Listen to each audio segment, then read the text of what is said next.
Ilhu fala hadiyalah wa asyhadu an la ilaha illallah wahdahu la syarikalah wa asyhadu anna Muhammadan abduhu wa rasuluh.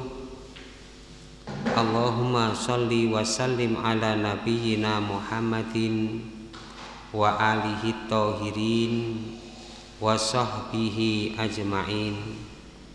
Amma ba'du fa inna sanal hadis kitabullah wa khairal huda huda Muhammadin sallallahu alaihi wa alihi wasallam wa syarrul umur muhdatsatuha wa kullu muhdatsatin bid'ah wa kullu bid'atin dhalalah wa kullu dhalalatin finnar.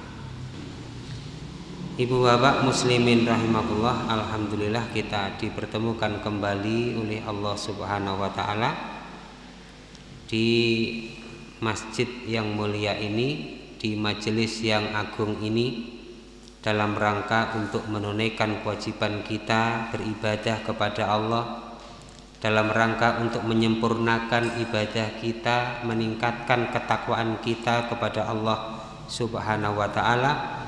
Ini merupakan nikmat yang wajib kita bersyukur kepada Allah. Alhamdulillahi rabbil alamin.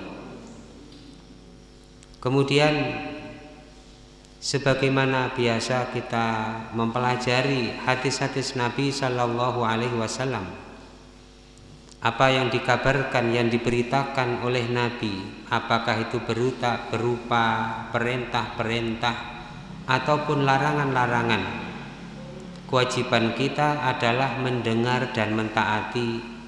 Kewajiban kita setelah mengetahui hadis-hadis Nabi sallallahu alaihi wasallam adalah berusaha untuk mengikuti dan meneladani beliau. Allah Subhanahu wa taala sudah mengingatkan di dalam Al-Qur'an, "Wa ma atakumur rasulu fakhuduhu wa ma nahakum anhu fantahu." Apa yang datang kepada kalian dari Rasul berupa perintah, maka terimalah, maka ambillah, tunaikanlah. Wa manahakum anhu fantahu, dan apa saja yang datang dari Rasul berupa larangan, yang dilarang oleh Rasulullah SAW, fantahu, maka berhentilah. Seremeh-remehnya, seringan-ringannya perintah ataupun larangan, berita itu dari Nabi sallallahu alaihi wasallam, kewajiban kita adalah sam'an wa ta'atan, mendengar dan mentaati. Sehingga ketika kita mengaji, kita mempelajari baik Al-Quran ataupun hadis-hadis Nabi sallallahu alaihi wasallam, kita harus siap untuk berubah, siap untuk merubah cara hidup kita, mengikuti tuntunan yang diajarkan oleh Rasulullah sallallahu alaihi wasallam. Kitab Umdatul Ahkam, hadis nomor 94. Al-hadis An Anas bin Malik radhiyallahu anhu qala, dari Anas bin Malik berkata, ma ra'aitu, ma shallaitu wara'a imami qattun. Aku tidak sholat di belakang imam sama sekali. Akhaffa sholatan, yang paling ringan sholatnya, wala atamma sholatan, dan tidaklah paling sempurna sholatnya, min rasulillahi, daripada Rasulullah sallallahu alaihi wasallam. Hadis nomor 94 ini, jamaah sekalian, kita mendapatkan pelajaran-pelajaran yang sangat berharga. Di antaranya adalah bahwasanya imam itu mendatangi sholat itu dalam keadaan ringan, dalam keadaan sempurna sholatnya, sehingga keberadaan imam ketika menjadi imam dalam sholat itu tidak memberatkan atas makmum, orang-orang yang sholat, sehingga imam itu harus melihat keadaan makmum.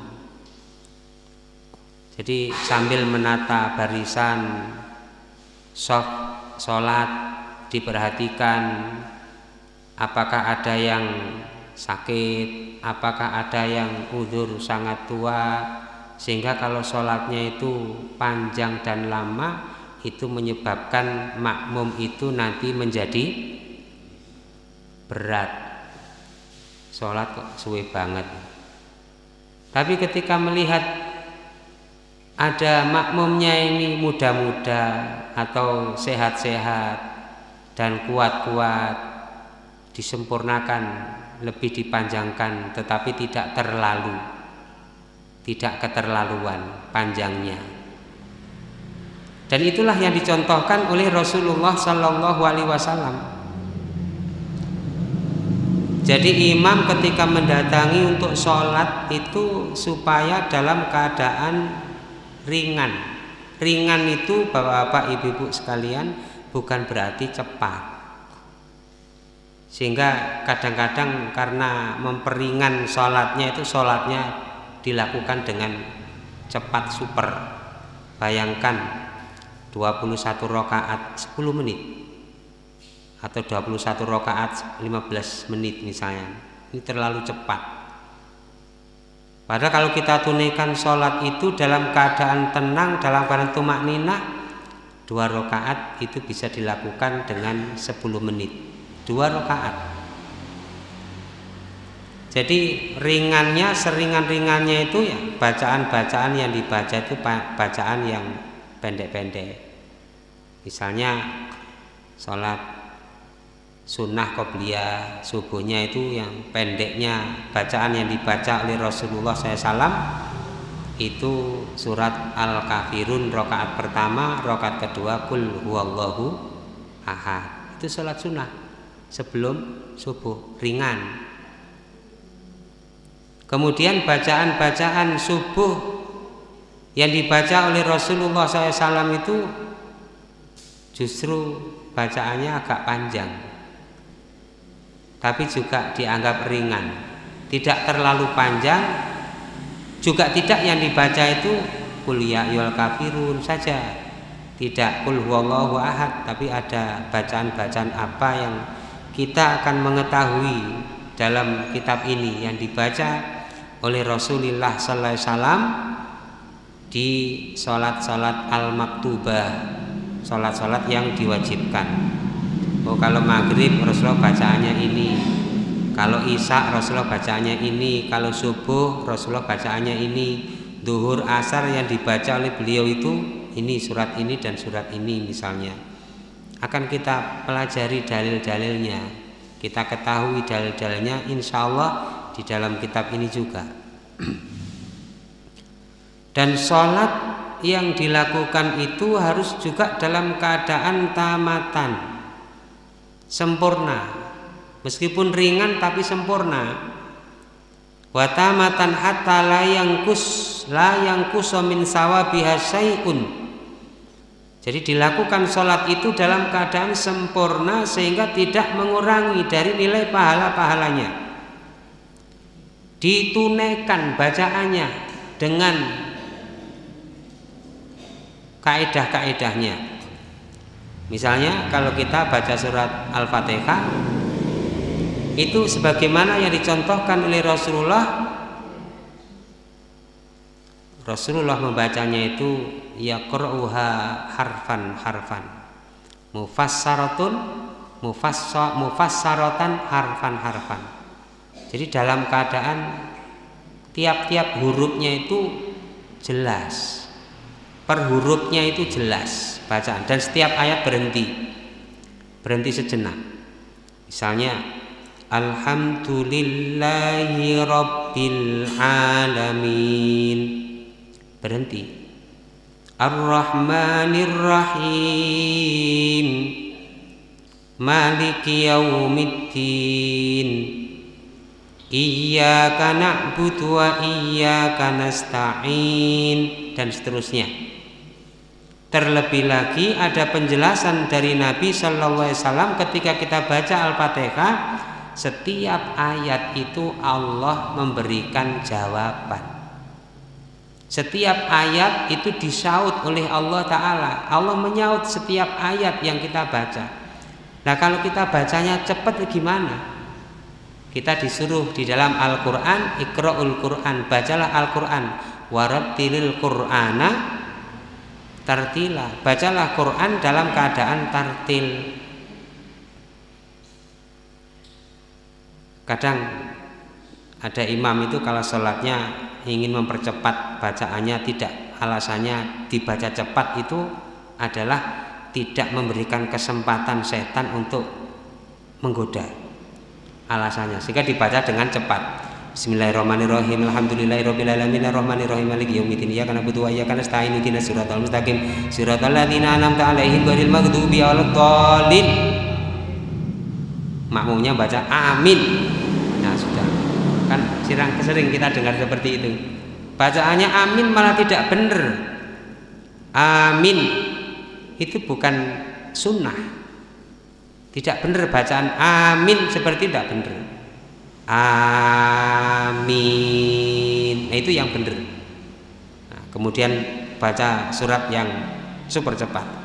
Itu pernah terjadi di masa Rasulullah SAW. Sahabat sholat 2 rakaat, lalu salam kepada Nabi. Sesudah itu dijawab salamnya oleh Nabi, kemudian diperintah oleh Nabi untuk mengulangi sholatnya ini.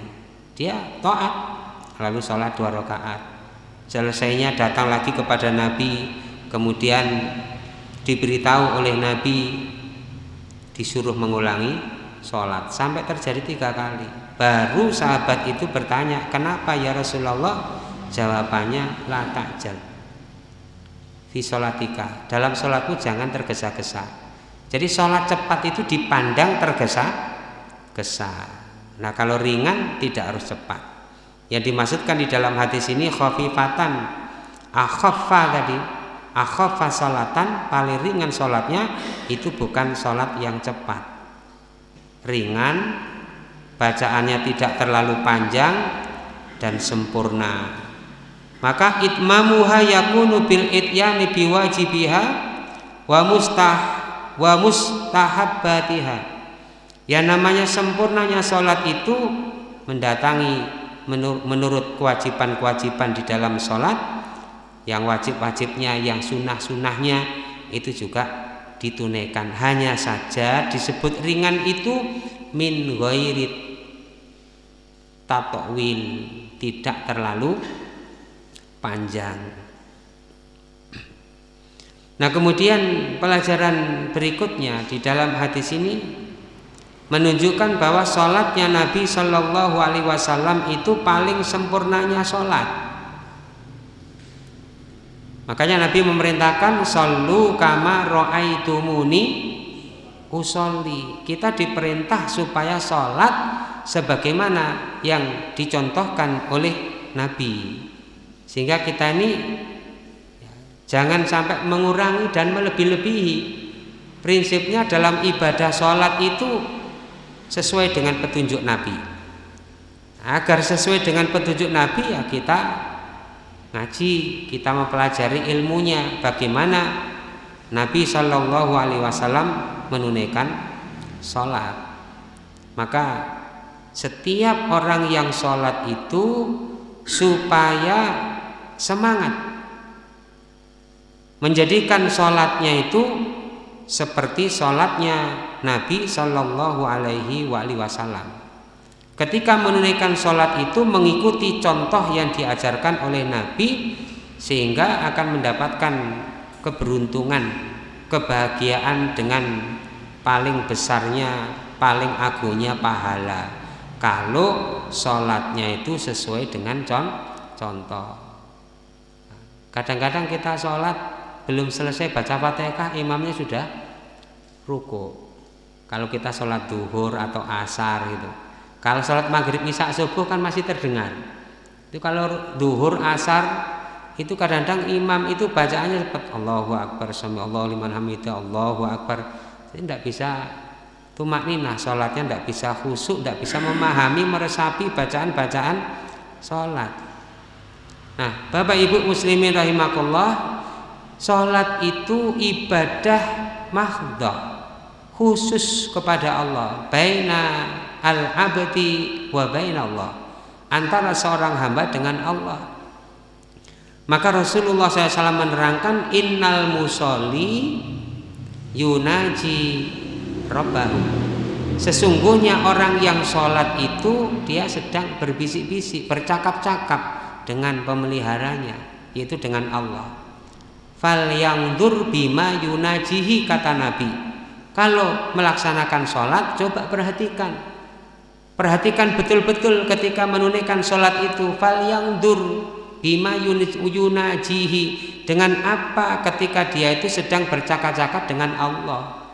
Sholat itu cakap dengan Allah, maka bagaimana kita ini membangun konsentrasi, sedang berhadapan dengan Allah, sedang berbicara dengan Allah, menikmati bacaan-bacaan di dalam sholat. Nah, mestinya demikian.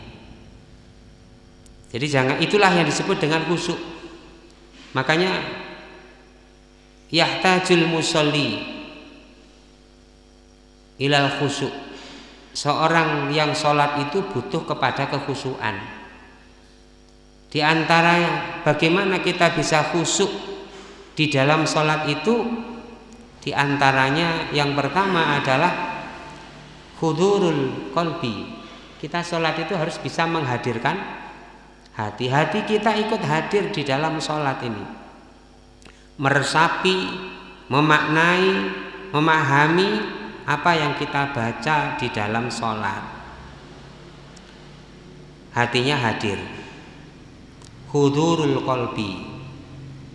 Kemudian khusyukul jawarih, anggota tubuhnya itu khusyuk, tidak banyak gerak.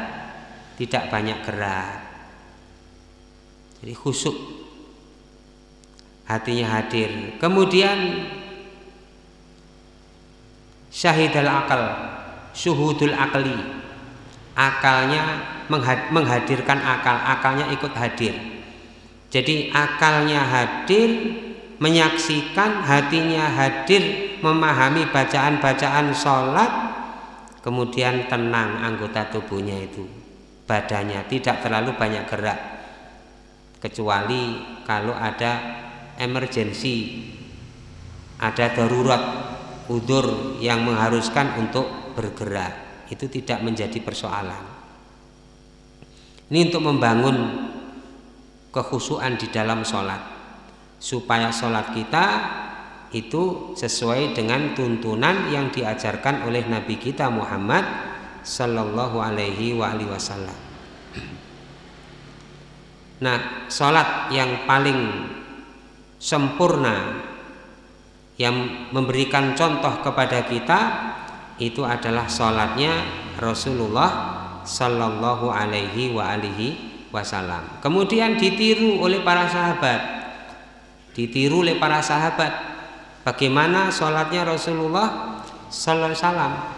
Sahabat memberikan contoh kepada murid-muridnya dari tabi'in mengikuti sahabat, kemudian menyampaikan, memberikan contoh kepada atba'ut tabi'in, murid-muridnya, dan seterusnya. Nah, sampailah berita-berita tentang sholat itu termaktub, termuat di dalam hadis-hadis Nabi Sallallahu Alaihi Wasallam. Nah, kita baca kitab-kitab hadis untuk mengetahui bagaimana sholatnya Nabi. Ada perbedaan-perbedaan, selama itu diperbolehkan dan berdasarkan dalil, boleh kita untuk mengamalkan. asalkan kita mengetahui dalilnya. Ini contohnya misalnya ada imam kita membaca surat Al-Fatihah kok beda dari yang biasa dibaca. Kita tidak terburu-buru untuk menyalahkan dan membenarkan bacaannya. Misalnya, ihdinas siratal mustaqim siratal ladzina an'amta 'alaihimu ghairil maghdubi 'alaihimu waladdallin. Nate pireng napa kayak sakniki pireng? Napa? Baru kali ini ya. Surat Al-Fatihah itu ada 3 yang berbeda. Alhamdulillahi Rabbil Alamin Ar-Rahmanir Rahim Maliki Yaumiddin. Maliki dibaca pendek, Maliki Yaumiddin Iyyaka na'budu wa iyyaka nasta'in Ihdinas, si pakai sin. Ada yang pakai z, ihdinas siratal mustaqim. Nanti kalau ada imam baca begitu tidak boleh disalahkan. Ihdinas siratal mustaqim, siratal, atau pakai sin, siratal ladzina an'amta 'alaihimu ghairil maghdubi 'alaihimu waladdallin. Himu bukan him. Nah, apakah itu bacaan yang dicontohkan Nabi? Iya, itu bacaan yang dicontohkan oleh Nabi Shallallahu Alaihi Wasallam. Kalau kita belajar ilmu qiraah, baca tentang baca Al-Quran, ada bacaan-bacaan sab'atu ahruf, 7 model macam bacaan dari riwayat-riwayat yang sampai kepada Nabi dan dibenarkan oleh Nabi Shallallahu Alaihi Wasallam. Di antaranya yang masyhur kalau di negeri kita ini pakai bacaan waros, bacaan hafaz, imam hafaz. Yang kita biasa para imam-imam kita di masjid ini atau di masjid yang lain atau di Indonesia ini pakai imam hafaz. Ada riwayat dari imam waros. Nah, contohnya kalau bacaan dari imam waros itu alladzina yu'minuna bil ghaibi wa yuqimunas sholata wa mimma tidak dibaca lah. Itu tidak boleh disalahkan. Nah, kemudian ada riwayat dari Imam Ibnu Katsir yang tadi saya contohkan itu dalam surat Al-Fatihah. Jadi kalau ada perbedaan-perbedaan, misalnya masih ada dalil-dalil yang dijadikan sebagai hujah, maka boleh untuk diamalkan meskipun berbeda, Hadis nomor 94. Kita lanjutkan hadis berikutnya. Sebelum kita lanjut ke hadis 95, entah saya perlu tangkat-tangkat. Nggih, monggo.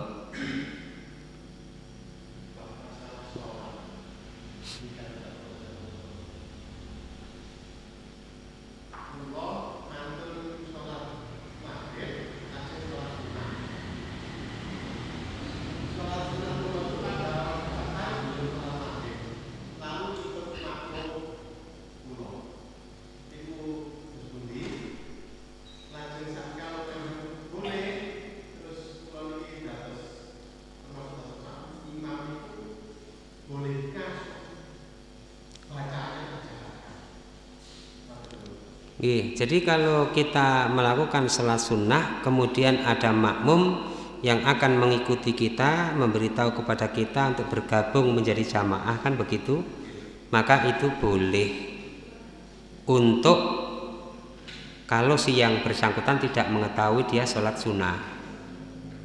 Kalau tidak ada yang lain yang melakukan salat wajib, maka dia bermakmum dengan orang yang salat sunnah, itu diperbolehkan untuk mendapatkan nilai berjamaah.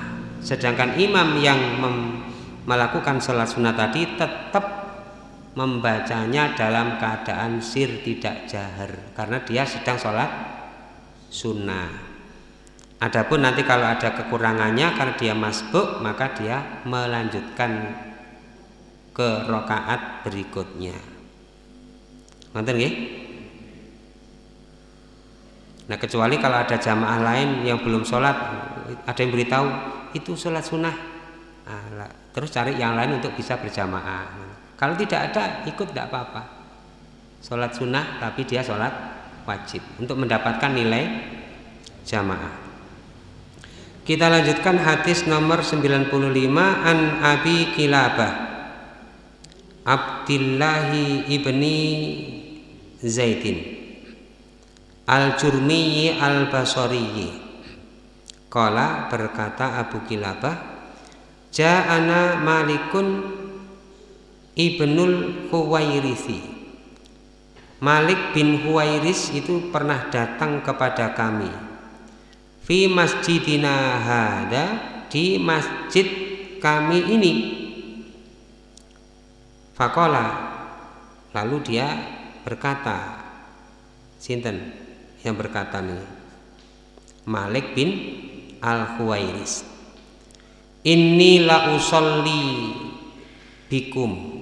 Sesungguhnya aku akan sholat bersama dengan kalian.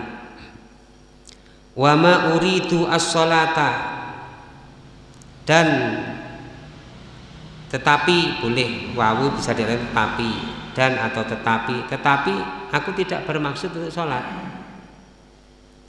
Hanya saja usolli kaifa ra'aitu Rasulullah sallallahu alaihi wasallam. Saya akan sholat untuk menunjukkan bagaimana saya melihat Rasulullah sallallahu alaihi wasallam itu yusolli, sedang sholat. Maka fakultu li Abi Kilabah, saya berkata kepada Abu Kilabah, kaifa kana yusolli, lu bagaimana dia sholat? Bagaimana dia sholat ini? Qala, Abu Kilabah menjawab, mislu sholati syaikhina hada, dia sholat seperti sholat guru kita ini, syekh kita ini. Gimana sholatnya? Di dalam sholatnya itu wakana, ini dinukil sebagian dari kaifiyah sholat. Wakana ya jelisu, adalah beliau itu sholat, beliau itu duduk di dalam sholatnya itu Allahu Akbar, kemudian sujud, ya jelisu, ya. Setelah sujud 2 kali sujud, wakana ya jelisu, beliau itu duduk idza rafa'a ra'sahu minas sujud, ketika mengangkat kepalanya dari sujud. Qabla ayan hadho, sebelum beliau bangkit fir raqatil ula, pada rakaat yang pertama. Uradu bi syekhihim, yang dimaksud syekhnya mereka, gurunya mereka. Syekh itu kalau dalam bahasa Arab itu di bawah umur di atas umur 50 itu sudah disebut syekh secara nasab, secara perhitungan tabiatnya manusia. Itu di atas umur 50 tahun sudah bisa disebut syekh. Kalau umurnya 40, sebelum 50 dan ke bawah itu masih disebut sahabat. Berarti umurnya jenengan di bawah 50 masih tergolong pemuda kalau dalam bahasa Arab ini. Tapi juga syekh itu kadang-kadang dipergunakan untuk orang yang dituakan, umurnya muda 30-an 40-an tapi disebut syekh. Itu karena dianggap tua ilmunya, ngeten. Makanya sering ada masyayikh atau syekh. Kadang ada yang sudah tua umurnya, juga ada yang masih muda umurnya. Itu karena dipandang ilmunya yang mendalam.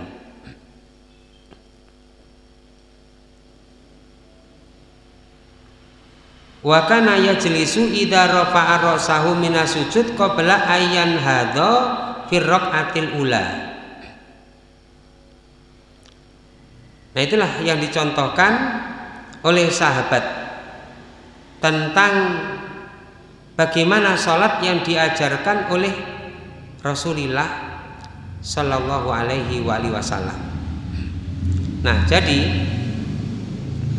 di dalam hadis ini istihbabu jilsatil istirahah, disunnahkan untuk duduk istirahat, rehat, duduk rehat.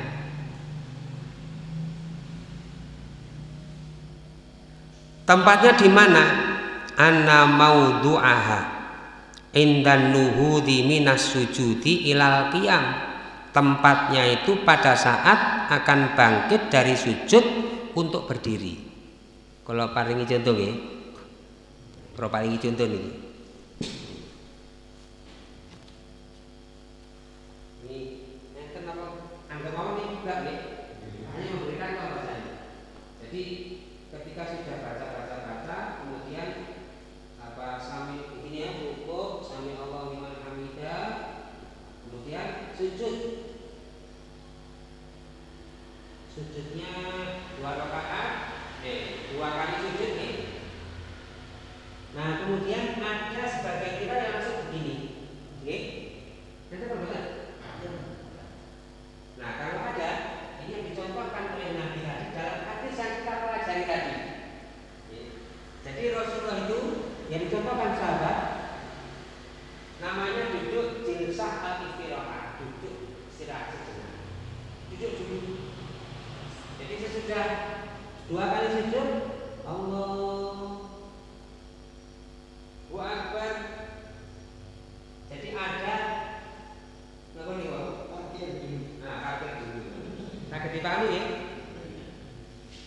Nah, kadang-kadang dari sujud itu langsung berdiri lah. Ini kalau sudah sampai ini kepada kita berita dari sahabat yang menjelaskan tentang sholatnya Nabi Sallallahu Alaihi Wasallam, ya, kita rubah cara sholat kita rubah sesuai dengan sunnah, sesuai dengan tuntunan, karena itu yang diajarkan oleh Nabi kita. Sehingga sholat bukan bikinan kita, bukan sakarep kita, bukan, tapi sunnah yang diajarkan oleh Nabi Sallallahu Alaihi Wasallam.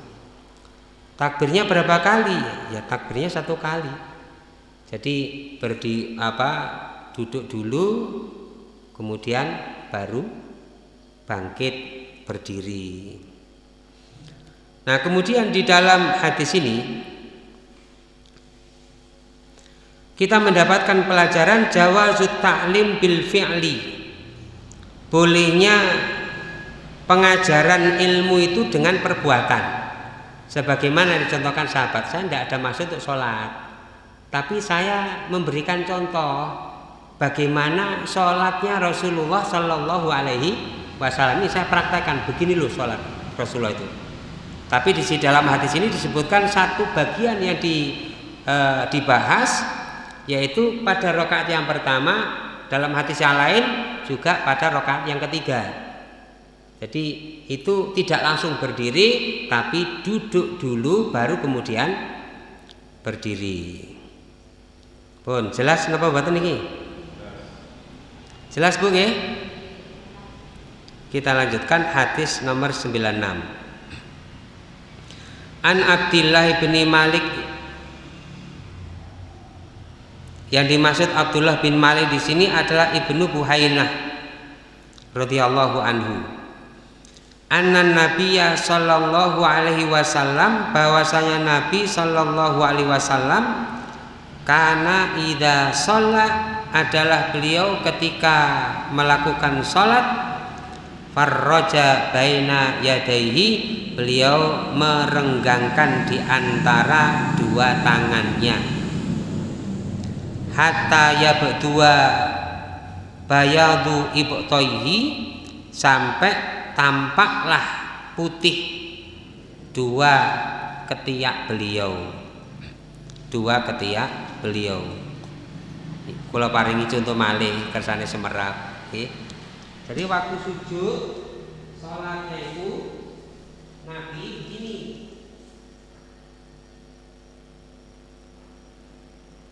Bukan begini. Bukan begini. Ini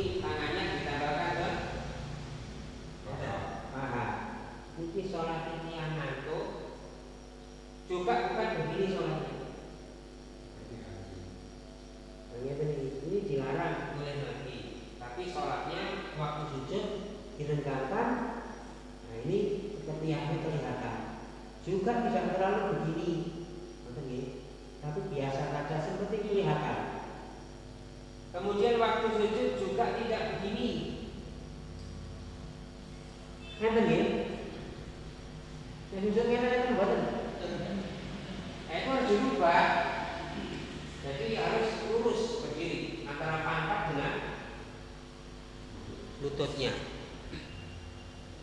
Ini karena salat itu dikatakan oleh Nabi sallu kama ra'aitumuni usolli, salatlah kalian sebagaimana salat kalian melihat aku salat, maka ini juga berlaku untuk semua orang yang mengerjakan salat, baik itu laki-laki ataupun perempuan.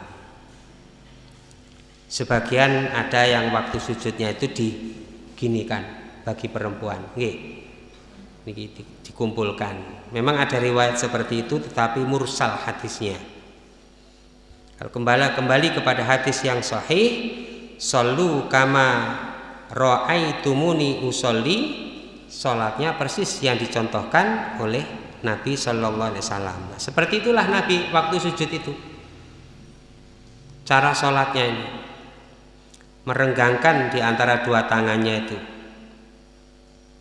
Jadi tidak dikumpulkan, tidak ditemplekkan ke tanah, tidak, ya, tapi diletakkan sebagaimana yang diajarkan oleh Nabi. Dalam hadis yang lain, wa fi hadisil Bara' yarfa'uhu, hadisnya marfu sampai Nabi, wa huwa, hadis itu berbunyi, idza sajadta, apabila kamu sujud, fadok kafaita, letakkan telapak tanganmu, warfa mirfaqoika, dan angkatlah mirfaqoika. Niki, napa niki? Lenganmu, angkatlah lenganmu. Nah, itu yang diperintahkan oleh Nabi Sallallahu Alaihi Wasallam. Jadi kalau kebiasaan kita ini sholatnya masih menempel ke tanah, ke tempat ini dengan sampai lengannya, itu harus kita rubah. Kemudian yang masih ditemplekkan ke napa niki, pahanya, itu harus kita segera untuk merubah ini. Nah, merubahnya itu karena memang sampai kepada kita ilmu, dan itu ada hikmah yang sangat banyak, ada faedah-faedah bagi fisik kita ini. Model sholat yang seperti itu, kata sebagian ulama, idharun nasyat warrobbah fi sholat, itu untuk menunjukkan giatnya orang yang sholat, tidak malas dan semangat ketika melakukan sholat ini. Karena memang demikian seharusnya. Ini hanya faedah-faedah yang diambil oleh sebagian ulama, kaifiyah sholat yang diajarkan oleh Nabi Sallallahu Alaihi Wasallam. Karena itu termasuk hakun minal ibadah, hak dari ibadah. Apa haknya ibadah? Ya, mengikuti sunnah sesuai dengan tuntunan yang diajarkan oleh Nabi Sallallahu Alaihi Wasallam. Kemudian hadis 97, an Abi Maslamah Sa'id ibni Zaid Yazidin qala, berkata, Sa'altu Anasa ibna Malik, saya pernah bertanya kepada Anas bin Malik, akana Nabi sallallahu alaihi wasallam, apakah Nabi sallallahu alaihi wasallam yusolli fi na'laihi, beliau sholat dengan menggunakan dua serandalnya? Kalau tidak ada serandal, ya sepatu lah. Qala, nah ini sahabat Anas menjawab, Anas bin Malik, iya, na'am, Nabi pernah sholat menggunakan serandal. Nah, ini harus kita pahami dengan benar, karena pada waktu itu masjidnya Nabi tidak sebagaimana masjid kita ini. Masjidnya alasnya itu al-ard, sholli alal ard. Nabi memerintahkan sholatlah kamu di atas tanah. Sehingga di negeri kita ini juga ada sebagian muslimin itu tidak mau sholat kalau masjidnya begini, tidak mau. Dia bikin masjid sendiri. Masjidnya apa? Masjidnya ya seperti ini, tapi di situ dikasih pasir atau langsung tanah gitu, khusus ngoten niku. Karena apa? Ingin mengikuti sunnah Nabi. Nabi memerintahkan sholli alal ard, sholatlah di atas tanah, ngoten niku. Sholat di atas tanah. Nah, kalau sholatnya itu di atas tanah, di atas pasir, ya, tidak sebagaimana seperti ini, maka Nabi pernah memberikan contoh sholatnya menggunakan dua serandalnya, sholat pakai sepatu. Itu termasuk perbuatan yang dicontohkan oleh Nabi. Artinya boleh kita sholat pakai sepatu, boleh kita sholat pakai serandal, asalkan sepatu serandalnya itu dalam keadaan bersih. Jenengan senate haji ten Mekah niku, tawi ten Madinah, nggih. Ten Mekah ta ten Madinah, petugas niku ndamel sepatu napa mboten? Pripun, Pak, Bu? Pakai sepatu nggih? Pakai sepatu. Mereka kadang sholat juga pakai sepatu, ngoten. Tapi sepatunya sudah bersih, ngoten. Kan berbeda dengan kita. Kita pakai serandal, kita pakai sepatu, biasa kita pakai untuk kemana-mana. Lalu masuk ke masjid seperti ini, kita resik napa rusuh? Ya tentunya akan mengotori masjid, tidak menjadi nyaman ketika kita menjalankan sholat. Kalau begitu dari segi hukum asal, beli sepatu baru khusus masjid, tidak ada masalah, boleh sebenarnya, asalkan dijamin kebersihannya. Dan itu biasa dilakukan oleh Rasulullah dan para sahabat kalau pakai sepatu atau serandal itu ketika melakukan perjalanan. Di tengah perjalanan sholatnya pakai begitu. Makanya ada wudhu yang sudah kita pelajari, wudhunya itu yang dibasuh itu bukan kakinya, tapi yang dibasuh adalah khofnya, yaitu pelindung kaki tadi, diusap paling atasnya, diusap paling atas, satu kali saja, diusap paling atasnya. Dan itu sudah kita pelajari dalil-dalilnya dalam bab tentang wudhu. Ini buat terlepas, sampun bisa pelajari ini. Sudah kita pelajari. Nah, kata ulama, jawazu dukhulil masjid bihima ba'da tandhifihima minal aqdari wal anjasi. Bolehnya masuk masjid menggunakan serandal sesudah bersihnya serandal dari kotoran-kotoran dan najis, itu boleh. Nah, kalau ada petugas-petugas yang memang itu khusus penjaga masjid kabir misalnya, nah, mungkin kajenge dinas napa lereng cepot boleh itu pakai sepatu, boleh. Hanya saja kalau tidak masyhur dan maklum di tempat-tempat kita nggih, saran kula pun cobi-cobi betul sepatu ten jerone masjid, ngoten. Nanti ada yang salah paham soalnya.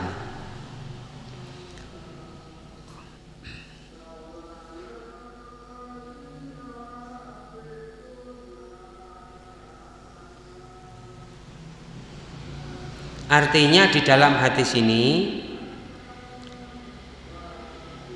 dalam dikaitkan dengan hadis yang lain, kenapa Rasulullah sholatnya itu pakai serandal atau pakai khaf misalnya itu. Dalam riwayat Abu Dawud disebutkan Rasulullah sallallahu alaihi wasallam bersabda, khaliful yahuda fa innahum la yusalluna fi ni'alihim wala khifafihim. Selisihilah orang-orang Yahudi karena sesungguhnya mereka tidak sholat menggunakan serandal mereka, sepatu mereka, juga tidak menggunakan khaf mereka atau serandal mereka ini.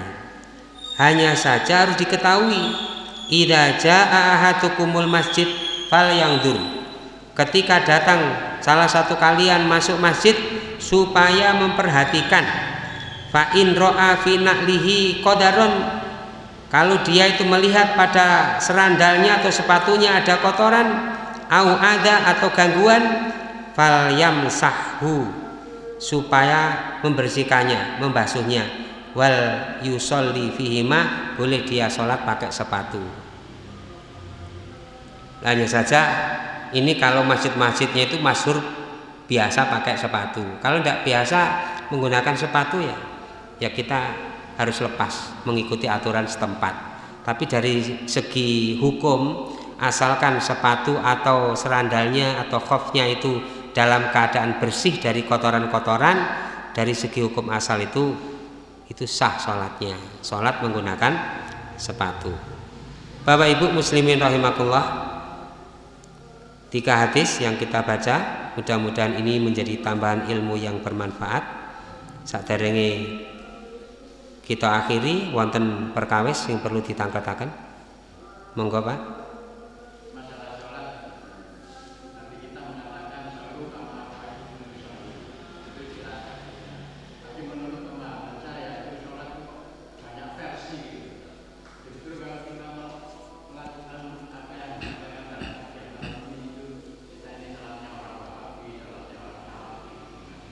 Nah itulah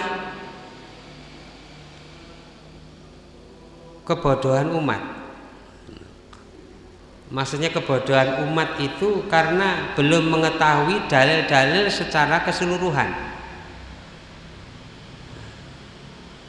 Perbedaan-perbedaan di dalam sholat selama berdasarkan dalil maka boleh untuk dipakai, boleh untuk diamalkan meskipun berbeda, meskipun tidak sama, selama dalilnya kuat. La ingkaro, tidak ada pengingkaran, ma'a dalil, bersama dengan dalil. Artinya kalau ada dalil-dalil yang dijadikan hujah maka tidak boleh diingkari meskipun kita pakai hujah yang lain. Contoh nggih Pak Bu nggih, ada 2 perkara ketika akan sujud itu mendahulukan lutut dan juga ada yang mendahulukan tangan.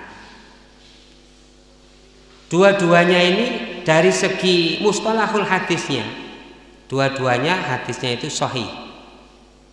Nah, tapi para ulama memahaminya itu bermacam-macam.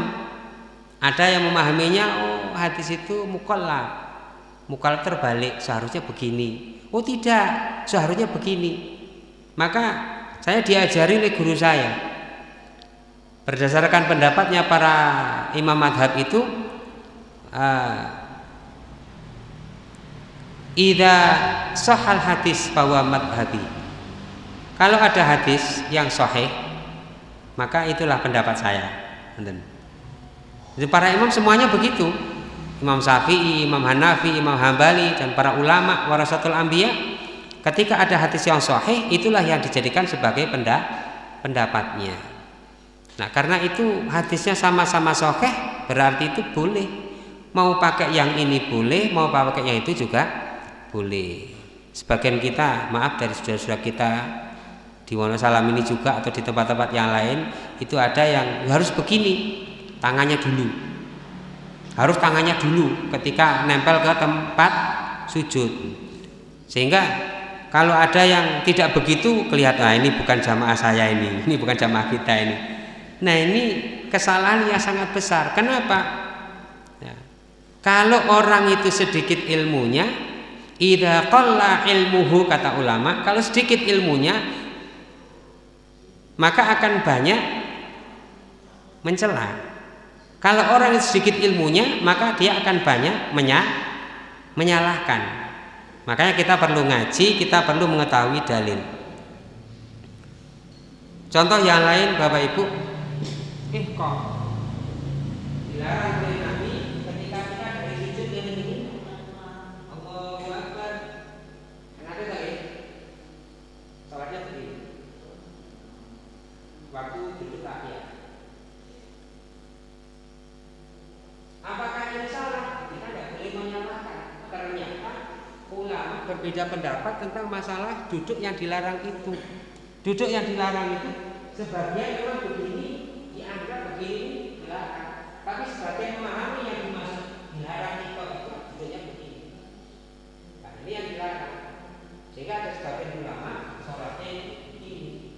Nah, ketika kita menghadapi perbedaan, dia punya argumentasi berdasarkan itu, yakin dengan pendapatnya, kita tidak boleh mengingkari, tidak boleh menyalahkan, karena ada dalil yang dipakai. Sama pakai bismillah atau tidak pakai bismillah. Misalnya saya yakinnya langsung alhamdulillah, tidak ada bismillah di dalam surat Al-Fatihah, ada dalilnya, boleh dipakai. Tidak sepakat boleh, tapi tidak boleh menyalahkan. Dan inilah luasnya dinul Islam. Semakin kita banyak mempelajari ilmu-ilmu, kita tidak akan mudah untuk saling menyalahkan. Saya pernah menemui Sami Allahu liman hamidah. Ngerti nggih? Bersedekap. Sesudah itu Allahu Akbar, sujud, mengangkat tangan. Padahal yang saya ketahui dari sahabat-sahabat Nabi tidak mengangkat tangan. Tapi saya tidak berani menyalahkan sebelum tahu apa yang mereka jadikan dalil. Lalu saya tanya, saya cari-cari dalil-dalilnya. Oh, ternyata ada. Ahyanan Rasulullah SAW itu kadang-kadang berbuat seperti itu. Berarti boleh. Tidak boleh kita salahkan. Yang penting kita beramal sesuai dengan ilmu yang kita ketahui dan tidak ikut-ikutan. Itu saja. Ngoten nggih? Wonten malih? Mboten nenten, mugi-mugi ngaos dalu niki dadosaken tambahan ilmu manfaat. Aku qouli hadza wa astaghfirullah li wa lakum walhamdulillahirabbil alamin. Wassalamualaikum warahmatullahi wabarakatuh.